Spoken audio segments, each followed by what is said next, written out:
A very good evening to you. I'm Dwayne Burbick with your Business Day. The Small Business Association of Jamaica, SBAJ, is demanding answers from the government this evening. At the same time, it's calling for policies to be implemented to protect small businesses. On Wednesday, the organization's president, Hugh Johnson, says small businesses are suffering under the new property tax regime and need help fast. This new property tax regime, if implemented as proposed, is a further nail in the coffin of the sector that history has shown has been the main engine of growth and development for any society. The SBAJ is calling on the relevant authority to review this regime. He also called for something to be done about bank fees, which he says are onerous for his members.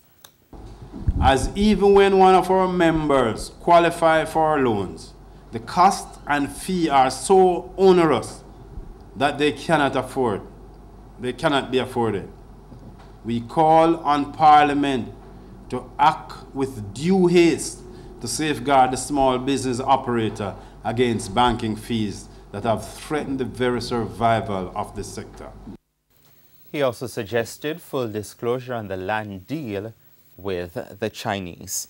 Currency trading ended today with the US dollar selling for $130.41. The Canadian dollar is being sold for $97.61. The pound sterling costs $170.07, while the euro sells for $145.17. Executive Director of the Broadcasting Commission, Cordell Green, says CARICOM, U.S. officials, Jamaican authorities and players in the cable sector will meet in June to discuss the matter of illegally shown cable channels in the region. Mr. Green says he's hoping that from that discussion, a resolution can be arrived at.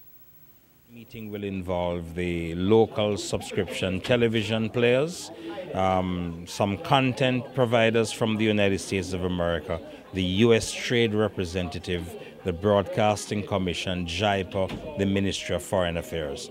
And hopefully coming out of those meetings on the 16th and the 17th, we will have a clearer picture of how we are going to contend with these complex, challenging copyright and content distribution issues.